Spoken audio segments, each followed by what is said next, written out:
Just imagine आज court में examination in chief, cross examination and re examination, ये तीन चीज चल रहा है। तो आज कोर्ट में क्या होगा, क्या सिचुएशन, कौन सा प्रोसीजर का फॉलो करके ये सारा का सारा चीज कंडक्ट किया जाएगा एक मैजिस्ट्रेट के द्वारा, और जो सारे काउंसल्स डिफेंस की तरफ से है एंड जो एक पब्लिक प्रोसिक्यूटर है वो कौन सा प्रोसीजर्स का फॉलो करके विटनेसेस का cross examination, re examination and examination chief वगैरह जो होता है इसको कंडक्ट करवाएंगे। तो आज मैं आपको बताऊंगी examination in chief, cross examination and re examination कैसे कंडक्ट होता है। So let's begin. I know that आप में से बहुत सारे लोग समरी ट्रायल के लिए वेट कर रहे हैं, बट समरी ट्रायल में प्रोसीड करने से पहले मेरे को लगता है दैट ऑलरेडी मैं sessions trial, warrant case trial cover कर चुकी हूँ। दैट यहाँ पर ऐसा एक स्टेज आएगा जहाँ पर एक विटनेस का एग्जामिनेशन किया जाएगा, और वो कौन सा स्टेज है मैं ऑलरेडी बता चुकी हूँ जब मैं ये दोनों टॉपिक कवर कर रही थी। और ये टॉपिक में से एक सब टॉपिक उठ करके आता है दैट क्रॉस एग्जामिनेशन में कोर्ट का सिनेरियो क्या होता है, और जो कोर्ट में एक सिचुएशन या फिर एटमोस्फियर क्रिएट होता है तब मेनली 5 सेक्शन रिस्पॉन्सिबल होता है, और इसी के साथ एक केस लॉ। और जो एक केस लॉ के बारे में आपको मैं बताऊंगी, और ये केस लॉ एक होली कुरान, बाइबल, गीता, जो चाहे वो बोल लो, ये जो पार्टी एक क्रॉस एग्जामिनेशन कंडक्ट करते हैं, मतलब डिफेंस का जो पार्टी है या फिर प्रोसिक्यूशन जो पार्टी है, उन लोगों को ये वाला केस वर्ड टू वर्ड जानना ही पड़ेगा। और ये जो केस लॉ आपको बताऊंगी, अगर आप एक जुडिशियरी एस्पिरेंट हो या फिर आप कोर्ट में प्रैक्टिस करते हो तो आपको ये केस जानना ही जानना पड़ेगा, just like Kesavananda Bharati case and all. So let's dive in. So here कभी आप सोच करके देखे हो that cross examination on the basis of what conduct कराया जाता है, किस चीज के ऊपर बेस करके कोर्ट में ड्यूरिंग द ट्रायल एक विटनेस को एग्जामाइन किया जाएगा। और यहीं पे आपको जानना पड़ेगा दो इंपॉर्टेंट चीज। व्हाट इज द थिंग जो क्रिमिनल लॉ को मोशन में डालता है, मतलब क्रिमिनल लॉ का एक जो जर्नी है कहाँ से स्टार्ट होता है, कहीं पर पहुंचने के लिए कहीं से भी निकलना भी पड़ता है। तो कौन सा जो डिटरमाइनिंग फैक्टर से एक क्रिमिनल लॉ को एक मतलब जर्नी में, जो ट्रायल का जो जर्नी है वहां पर भेजता है। तो दो फैक्टर से, नंबर 1, जब भी कोई पुलिस ऑफिसर को कोई इंफॉर्मेशन मिलता है and that is FIR, first information report, section 154 of the code of criminal procedure. और दूसरा है जब कोई इंसान डायरेक्टली मैजिस्ट्रेट के पास पहुंच जाते हैं under section 200 of the code of criminal procedure. इसको बोला जाता है कंप्लेंट बिफोर मैजिस्ट्रेट, इसको कंप्लेंट केस भी बोला जा सकता है। तो पहला जो था दैट पुलिस ऑफिसर को जब भी कोई इन्फॉर्मेशन मिल रहा है तब उनको डायरेक्टली इन्फॉर्मेशन मिलने के बाद जाना पड़ेगा स्पॉट पर, जहां पर मतलब सारा का सारा चीज हुआ है, और वहां पे जा करके पुलिस ऑफिसर को सबसे इंपॉर्टेंट स्टेप वो जो करना होता है वो है पंचनामा। और पंचनामा क्या है, इसके लिए मैं एक डिटेल वीडियो बनाऊंगी। तो आज का टॉपिक है एग्जामिनेशन ऑफ द विटनेसेस।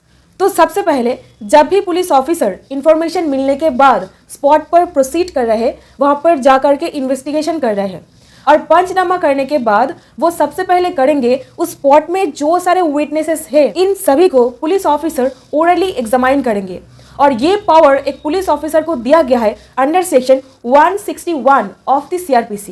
तो वीडियो के एकदम शुरुआत में जो मैं आपको 5 सेक्शंस के बारे में बता रही थी, तो सेक्शन 161 सबसे पहला सेक्शन है, और 4 है उसके ऊपर भी मैं आऊंगी स्टेप बाय स्टेप। तो सेक्शन 161 के अंदर जो स्टेटमेंट एक विटनेस देंगे वो एक पुलिस ऑफिसर को एम्पावर करता है to go deeper into the investigation process. मतलब जो इन्वेस्टिगेटिंग ऑफिसर है, IO है केस का, उनको हेल्प करता है to dig deeper into the case. ठीक है, अभी एक सिचुएशन, सपोज ऐसा एक सिचुएशन जहां पर कोई मर्डर वगैरह हुआ है, और जो स्पॉट पर मर्डर हुआ है वहां पर कोई भी आई विटनेसेस मौजूद नहीं थे जब पुलिस ऑफिसर स्पॉट में प्रोसीड कर रहे थे।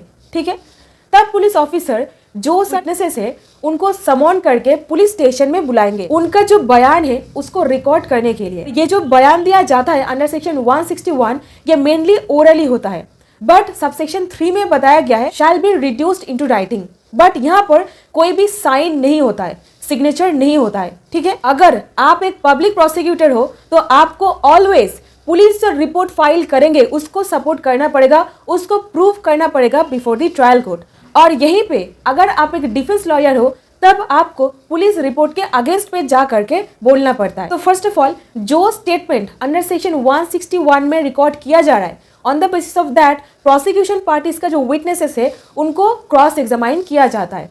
ठीक है, तो अगर आप ध्यान से ये सेक्शन पढ़ोगे, ये सेक्शन पर कहीं पर भी विटनेस ये जो टर्म है इसको मेंशन नहीं किया गया है। And now I am 100% sure that आपको ये बात पहले नहीं पता था। सेक्शन 161 पर जो सेक्शन है उसके अंदर कहीं पर भी विटनेस ये टर्म मेंशन नहीं किया गया है। ओनली सेक्शन 161 का जो हेडिंग है वहां पर विटनेसेस इसको यूज किया गया है, बट सेक्शन के अंदर कहीं पर भी विटनेस टर्म को यूज नहीं किया गया है। यू मस्ट ऑब्जर्व दिस अगर आप एक जुडिशियरी एस्पायरेंट हो। तो जुडिशियरी में आंसर लिखने के लिए सबसे पहले आपको ध्यान देना पड़ेगा ये सारे मैटर्स को, और जब आपको इंटरव्यू के लिए बुलाएंगे तो ये सारे पॉइंटर्स के ऊपर ही आपका इंटरव्यू लिया जाएगा, वो लोग आपको ग्रिल करेंगे। यही प्रूफ करता है आप कितना ऑब्जर्व करके हर एक सेक्शंस को पढ़ते हो, और ऐसे ही एक सेक्शन को डिकोड किया जाता है। तो सबसे पहले जो विटनेसेस ये टर्म है सेक्शन 161 का हेडिंग पर लिखा गया है। सेक्शन के अंदर क्या लिखा गया है पता है? अंदर लिखा गया है a person who is acquainted with the facts and circumstances. And this is the most beautiful and amazing fact about section 161. So basically accused person जो एक ऐसा इंसान है जिनको बहुत अच्छी तरीके से पता होता है उस रात एक्चुअली क्या हुआ था। ठीक है, वही सबसे ज्यादा acquainted with the facts and circumstances भी होता है। और अभी सपोज ऐसा कुछ फैक्ट्स पुलिस ऑफिसर्स को जो विटनेसेस है उनको एग्जामाइन करके नहीं मिल रहा है दैट एक्यूज्ड के अगेंस्ट फर्दर प्रोसीड करे, मतलब उनके अगेंस्ट जो चार्ज वगैरह फ्रेम होता है वारन केस ट्रायल में एंड सेशंस केस ट्रायल में, तब ये चार्ज का बुनियाद होता है जो सारा स्टेटमेंट्स पुलिस ऑफिसर कलेक्ट कर रहे हैं during the course of investigation. ठीक है, अगर सपोज ऐसा कुछ चीज़ उठ करके नहीं आ रहा है जहाँ से पता लग रहा है दैट एक्यूज ने कुछ किया है या फिर कुछ पॉइंटर्स उनके तरफ इंडिकेट कर रहा है दैट वही कल्प्रिट है, वही इस केस का मास्टरमाइंड है, तब पुलिस ऑफिसर एक रिपोर्ट फाइल करते हैं जिसको यूजुअली बोला जाता है बी रिपोर्ट। बी रिपोर्ट बोले तो क्लोजर रिपोर्ट। तो जब भी कोई स्ट्रॉन्ग इन्फॉर्मेशन विटनेसेस से उठ करके नहीं आ रहा है तब पुलिस ऑफिसर एक क्लोजर रिपोर्ट फाइल कर देते हैं। सेक्शन 161 में जो सारे हेनेस ऑफेंसेस है अगेंस्ट अ वुमेन एक लेडी पुलिस ऑफिसर के द्वारा स्टेटमेंट रिकॉर्ड किया जाएगा, और ऑडियो वीडियो मीडिया में भी स्टेटमेंट रिकॉर्ड किया जा सकता है। और अभी एक बहुत ही इंपॉर्टेंट प्रैक्टिकल एस्पेक्ट, अगर आप एक डिफेंस लॉयर हो तो आपको ये सारे पॉइंट्स जानना ही जानना पड़ेगा। नंबर 1, जो स्टेटमेंट रिकॉर्ड किया जाता है इसको सिर्फ और सिर्फ आप कॉन्ट्राडिक्शन करने में अप्लाई कर सकते हो, नो कॉरबोरेशन।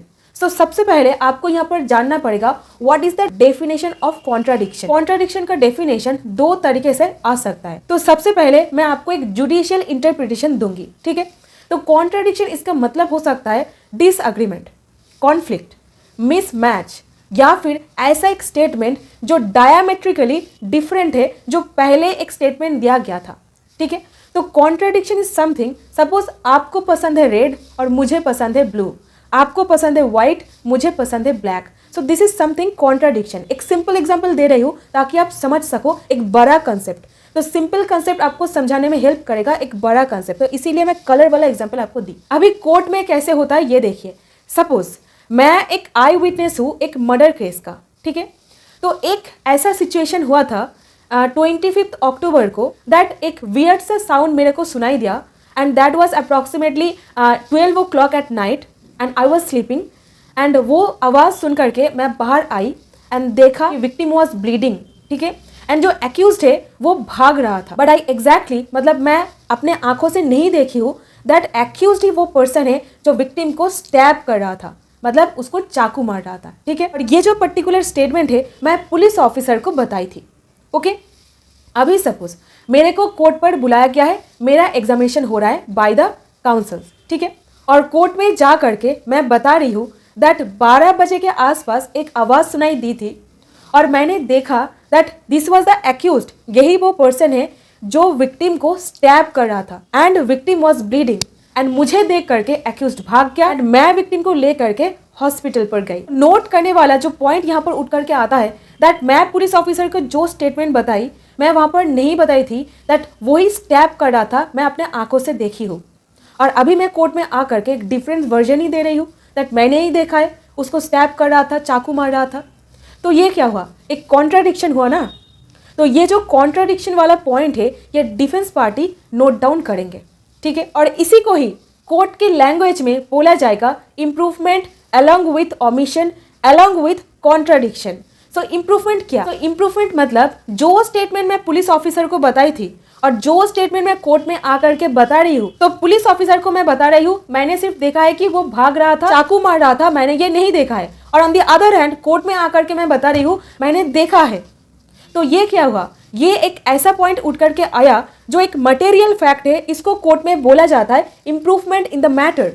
जो मटेरियल फैक्ट इम्प्रूवमेंट होकर के उठ करके आया, इसके ऊपर ही अभी मेरे को क्रॉस एग्जामिनेशन किया जाएगा। तो जब भी कोई स्टेटमेंट पर इम्प्रूवमेंट होगा वहां पर ही क्रॉस एग्जामिनेशन किया जाएगा। And cross examination only will be conducted on the basis of material facts, not any other facts. Like आप किस कलर के टी शर्ट पहने थे, आप चाय पिए थे या फिर कॉफी पिए थे, ऐसा करके नहीं होता है, ठीक है। मतलब this has become a trend to ask, but sometimes this kind of questions court allow कर देते हैं पूछने के लिए, कुछ बड़ा मटेरियल फैक्ट को उगलवाने के लिए, ठीक है। But now most important question is what is the improvement along with omission. So omission मतलब जब पुलिस ऑफिसर को मैं बता रही थी दैट मैंने कुछ नहीं देखा है और कोर्ट में आकर के मैं बताई हूँ मैं देखी थी, तो यही एक ओमिशन। मतलब जो फैक्ट मैं पुलिस को नहीं बताई, तो नहीं बताई इसका मतलब क्या, एक ओमिशन हो गया। पुलिस को मैं बताई थी मैंने उसको चाकू मारते हुए नहीं देखी थी, तो ये क्या हो गया, यही तो ओमिशन है।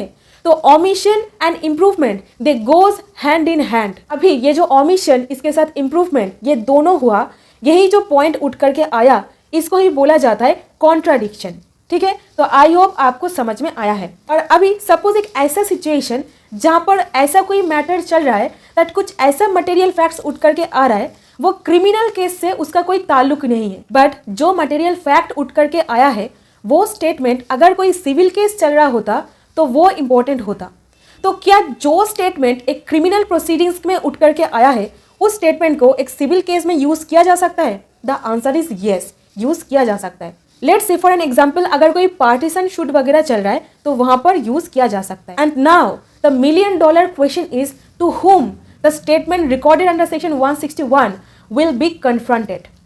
किसको जो स्टेटमेंट 161 में रिकॉर्ड किया गया है उसको दिखाया जाए। तो जहां पर मेरे को क्रॉस एग्जामिन किया जा रहा था दैट आपने तो पुलिस को ये बताए थे और कोर्ट में आकर के ये बता रहे हो, तो यहाँ पर मैं क्या बोली, एक एब्सोल्युटली डिफरेंट वर्जन दे दी।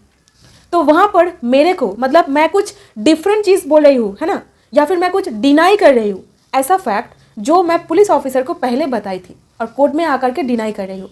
तब जो स्टेटमेंट है उसको मतलब ऐसे दिखा करके, मतलब जो स्टेटमेंट दिया है उनको ही दिखाया जाएगा। तो मेरे को ऐसे दिखा करके बुलाया जाएगा दैट आप तो ये बोले थे स्टेटमेंट पर, अभी आप ये बोल रहे हो, ठीक है, तब ऐसा किया जा सकता है। But the Paramount consideration is that only ये जो स्टेटमेंट है इसको सिर्फ और सिर्फ कॉन्ट्राडिक्शन के लिए ही यूज किया जाएगा, नो कॉरबोरेशन। कॉरबोरेशन बोले तो मतलब एक सिमिलरिटी ढूंढना, बट कॉन्ट्राडिक्शन मतलब एक डिसिमिलरिटी ढूंढना, मतलब क्या सिमिलर नहीं है उसको ढूंढना, ठीक है। और अभी देखिए व्हाट आर द पॉइंटर्स और व्हाट आर द फैक्टर्स एक डिफेंस लॉयर को डेफिनेटली जानना ही जानना पड़ेगा दैट जो स्टेटमेंट दिया है अंडर सेक्शन 161 एंड जो सारा फैक्ट्स एलिसिट हो करके आ रहा है during the course of trial, क्या वो सारा का सारा स्टेटमेंट को अंडर सेक्शन 161 में जगह ले सकता है? The answer is no. और वाई? बिकॉज जो स्टेटमेंट 161 में रिकॉर्ड किया जाता है that is by police officer, ठीक है, और जो चीज वो कोर्ट में आकर के बता रहा है वो कोर्ट के द्वारा रिकॉर्ड किया जा रहा है। और अंडर सेक्शन 161 पर during the course of investigation होता है और यहाँ पर during the course of trial ये हो रहा है। बट जहां पर एग्जामिनेशन इन चीफ पर कोई मटेरियल फैक्ट उठ करके आ रहा है, कुछ अलग ही मतलब बता रहा है, ठीक है, जैसा कि मैंने ये एग्जाम्पल दिया, ठीक है, तो ऐसा फैक्ट को ले करके क्रॉस एग्जामिनेशन डेफिनेटली होगा। और अभी डिफेंस लॉयर को हर वक्त कुछ पॉइंटर्स ढूंढना पड़ेगा दैट कौन सा पॉइंट पर जो इन्वेस्टिगेटिंग ऑफिसर है एक लूप होल्स किया है, तो वो जो सारा लूप होल्स है उसको एक डिफेंस लॉयर को ढूंढना पड़ेगा। And on the basis of that जो डिफेंस लॉयर है वो इन्वेस्टिगेटिंग ऑफिसर को आईओ को क्रॉस एग्जामिनेशन करेंगे। एंड अभी कौन सा क्वेश्चंस एक इन्वेस्टिगेटिंग ऑफिसर को आईओ को पूछा जाएगा? तो first question that it is usually देखा जाता है दैट सेक्शन 161 में जो स्टेटमेंट है उसको साइन नहीं किया जाता है, बट समटाइम्स ये स्टेटमेंट को मतलब पुलिस ऑफिसर बोलते हैं आप यहाँ पर एक साइन कर दो, और जब भी स्टेटमेंट मतलब पुलिस ऑफिसर ले लेते हैं, पुलिस ऑफिसर मतलब वर्बटेन कुछ भी नहीं करते हैं। वर्बटेन मतलब जो एक्यूज्ड बोल रहा है, मतलब line to line word by word follow करके नहीं लिखता है। मतलब स्टेटमेंट ले लिया और उसके बाद वो ठीक है, ऐसा ऐसा हुआ था, ऐसा ऐसा हुआ था, इन्होंने ये बताया है, ऐसा करके पुलिस ऑफिसर ओन वर्जन में लिख देते हैं। ठीक है, तो ओन वर्जन में जो लिखे हैं, on the basis of that एक आईओ को क्रॉस एग्जामिनेशन किया जाएगा। तो ये सबसे पहला पॉइंट। एंड अभी एक सबसे इंपॉर्टेंट पॉइंट जो एक डिफेंस लॉयर को याद हर हाल में रखना पड़ेगा, दैट अगर कोई अननेसेसरी डिले हुआ है on the part of the police officer in registering FIR, और वो जो डिले है उसको स्पेसिफिकली एक्सप्लेन करना पड़ेगा प्रोसिक्यूशन को, दैट किस चीज के लिए इतना डिले हुआ है। और ये एक रिस्पॉन्सिबिलिटी है प्रोसिक्यूशन का, दैट जो डिले होगा वो ड्यूली एक्सप्लेन करे कोर्ट को। ठीक है, एंड स्पेशली डिफेंस लॉयर को, क्योंकि ये जो गाइडलाइन है ललिता कुमारी वर्सेस स्टेट ऑफ यूपी से जो उठ करके आ रहा है, ये जो केस लॉ है ये आपको याद रखना ही रखना पड़ेगा जब भी आप कोई एफआईआर रिलेटेड कोई पॉइंट्स के साथ डील कर रहे हो। ठीक है, और अभी सुप्रीम कोर्ट खुद ये पॉइंट्स बता रहे हैं दैट हर एक डिले जो होता है वो केस के लिए फेटल नहीं होता है, but it is only the unexplained delays, मतलब जो डिले को एक्सप्लेन नहीं किया गया है वही फेटल होता है। ठीक है, तो सपोज जहां पर कोई ऐसा इंपॉर्टेंट विटनेस है वो अपना मुंह नहीं खुल रहा है, ठीक है, उसको मुंह खुलवाने ही बहुत टाइम लग रहा है, तो वहां पर तो डिले हो रहा है ना। तो ये सारे जो एक्सप्लेन्ड डिले है उसको मतलब बोला नहीं जाएगा कि वो फेटल है। ठीक है, अभी देखिए जहां पर आईओ खुद एक आई विटनेस है, तब आईओ अंडर सेक्शन 161 खुद का बयान रिकॉर्ड करेंगे। ठीक है, और जो बयान उन्होंने रिकॉर्ड करेंगे वो मतलब प्रोसिक्यूशन के पास है, मतलब कोर्ट के पास है। ठीक है, और अभी देखिए आईओ कोर्ट में आकर के कोई ऐसा डिफरेंट वर्जन दे रहा है जो स्टेटमेंट से नहीं मिल रहा है। सपोज आईओ कोर्ट में आकर के बोल रहा है दैट मैंने देखा है, ऐसा ही हुआ था, और स्टेटमेंट में बोला था कि नो मैंने ये सब चीज़ नहीं की, मैं तो सिर्फ हॉस्पिटल पर लेके गई थी। ठीक है, तब आईओ को एक क्वेश्चन पूछा जाएगा, आप कौन सा चीज़ सच बोल रहे हो, ये वाला स्टेटमेंट जो आप रिकॉर्ड किए हो ये, या फिर कोर्ट में आकर के अभी जो बोल रहे हो ये। तो आईओ अगर बोल देता है दैट कोर्ट में आकर के जो मैं बोल रही हूँ यही सच है, यही मतलब हुआ था एग्जैक्टली में, तब प्रोसिक्यूशन पार्टी उसको क्रॉस करेगा। ठीक है, तो ये सारा पॉइंटर्स हर वक्त ध्यान रखना है। और यहाँ पर एक छोटा सा चीज़ मैं कोट करना चाहूँगी, दैट मैं कहीं पर पढ़ी थी, दैट ये जो क्रॉस एग्जामिनेशन री एग्जामिनेशन है ना, ये दो धारी तलवार है। अगर आपको बहुत अच्छी तरीके से आता है तब आप झूठ पकड़ करके जो इंसान झूठ बोल रहा है उसका गला काट सकते हो। गला काटना इन द सेंस दैट झूठ पकड़ा जाए। ठीक है, कोई गलत सेंस में नहीं लेना है इसको, ओके ना। और अगर आपको अच्छी तरीके से एग्जामाइन करना, क्रॉस करना, इंचीव करना नहीं आता है, तब उसके वजह से मतलब वो जो आर्ट है, क्रॉस करने का आर्ट है, वो अगर आपको नहीं पता है तो आप खुद का ही हाथ काट बैठोगे, क्योंकि ज़्यादातर मैटर वहीं पर ही डिपेंड करता है आप कितनी अच्छी तरीके से किसी को क्रॉस कर सकते हो, इंचीव कर सकते हो कोई फैक्ट्स उगलवाने के लिए। तो जो 5 सेक्शन मैं आपको वीडियो के शुरुआत में बताई थी, यहाँ पर ऑलरेडी जो 3rd वाला सेक्शन है उसका एंट्री हो गया है, क्या आप नोटिस किए हो? और वो सेक्शन है 145 of the Indian evidence act. यही बताता है कॉन्ट्राडिक्शन के बारे में।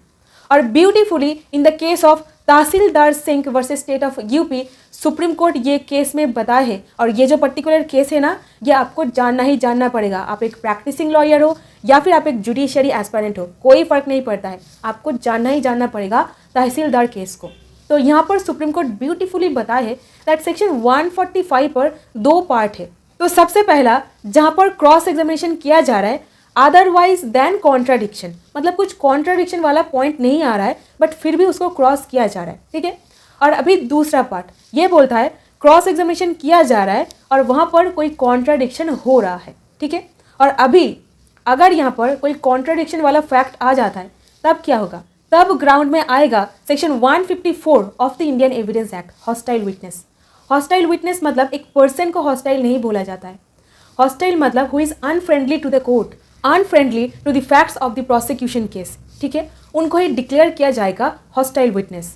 तो हॉस्टाइल मतलब वो स्टेटमेंट से मुकर जा रहा है, तो इनको बोला जाता है हॉस्टाइल विटनेस। और यही एक ऐसा स्टेज है वहाँ पर लीडिंग क्वेश्चन पूछना अलाउ है। लीडिंग क्वेश्चन बोले तो क्या मेरा नाम पापिया है, तो ये आंसर बता करके क्वेश्चन पूछना, इसको ही बोला जाता है लीडिंग क्वेश्चन। और अभी इस स्टेज पर मैं लाऊंगी एक और इम्पोर्टेंट सेक्शन को, और वो है सेक्शन 164 जो जुडिशियल कन्फेशन के बारे में डील करता है। कन्फेशन मेनली 3 प्रकार के होते हैं। Confession to the police officer, जो इंडियन एविडेंस एक्ट के सेक्शन 24 to 26 डील करता है। और यहाँ पर बताया गया है दैट कन्फेशन जो पुलिस ऑफिसर को दिया जाता है वो एब्सोल्युटली अनट्रस्टवर्दी है। मतलब हमेशा देखा जाता है police officer 3rd degree apply करके कन्फेशन उगल रहे हैं, ठीक है, तो इसीलिए इसको अनट्रस्टवर्दी, वैल्यूलेस बताया जाता है। बट जो स्टेटमेंट, मतलब ऐसा एक स्टेटमेंट, हाँ मेरे को पता है मैंने वो चाकू जो है उसको वहाँ पर गाड़ दिया है, अगर ऐसा कोई स्टेटमेंट है उसको डेफिनेटली एक वैल्यूएबल, एक मतलब वैल्यूएबल मतलब क्या, वहां से एक वेपन को डिस्कवर किया जा रहा है, मर्डर वेपन को, तो वहां पर वो डेफिनेटली 100% ट्रस्टवर्दी होगा। और दूसरा टाइप का कन्फेशन है जो एक मैजिस्ट्रेट को दिया जाता है, जुडिशियल कन्फेशन। और तीसरा एक्स्ट्रा जुडिशियल कन्फेशन, ये मतलब अदरवाइज देन अ मैजिस्ट्रेट रिकॉर्ड कर रहे हैं। और अभी यहाँ पर एक बहुत ही इंपॉर्टेंट पॉइंट जो मैं बिल्ड करना चाहूंगी वो है what is the difference between section 161 and section 164 CrPC. Section 161 में जो स्टेटमेंट पुलिस ऑफिसर के द्वारा रिकॉर्ड किया जाता है वो एक सब्सटैंटिव पीस ऑफ एविडेंस नहीं है, बट जो स्टेटमेंट अंडर सेक्शन 164 रिकॉर्ड किया जाता है वो एक मैजिस्ट्रेट के द्वारा रिकॉर्ड किया जाता है, and that is a substantive piece of evidence. And दूसरा इंपॉर्टेंट डिस्टिंक्शन, सेक्शन 161 का जो स्टेटमेंट है उसको कॉरोबोरेशन में यूज नहीं किया जा सकता है, ये साफ साफ मना किया गया है प्रिसाइसली, ठीक है। बट जो सेक्शन 164 में रिकॉर्ड किया गया है उसको कॉरोबोरेशन करने के लिए यूज किया जा सकता है। और अभी the most important thing is that section 161 में ना पूरा ट्रस्ट एक पुलिस ऑफिसर को दिया गया है। मतलब पुलिस ऑफिसर ये स्टेटमेंट रिकॉर्ड किए हैं, on the basis of that cross किया जाएगा, इन चीफ किया जाएगा, अगर कोई क्रॉस से उठ करके आता है तो उनको री एग्जामिनेशन किया जाएगा, ठीक है। But most interesting thing is that Indian evidence act में जो सेक्शन 24 to 26 जो प्रोविजन बताया गया है वहां पर पुलिस को जो कन्फेशन दिया जा रहा है उसको बताया जा रहा है वो एब्सोल्युटली अनट्रस्टवर्दी है, मतलब उसको विश्वासी नहीं किया जा सकता है। मैंने यहाँ पर एक पॉइंट बताने की कोशिश की ताकि आप समझ पाओ कौन सा सेक्शन पर पुलिस को ट्रस्ट किया जा सकता है और कौन सा सेक्शन पर नहीं। तो अगर आप एक जुडिशरी एस्पिरेंट हो, आपको इस तरीके से ही एग्जामिनेशन में आंसर भी लिखना पड़ेगा। आप कहीं से भी ट्यूशन ले रहे हो कोई फर्क नहीं पड़ता है, बट इस तरीके से आपको आंसर लिखना पड़ेगा क्योंकि एज अ जज आपको प्रोसीजर अच्छी तरीके से समझ में आना चाहिए। और जो लोग आपका खाता चेक करेंगे वो लोग ये सारे पॉइंट्स ही आपके खाते में ढूंढेंगे। That's all in this video, I will see you on the other side. Till then stay happy, stay blessed, always keep learning new things, and thank you so much for watching this video. Have a nice day.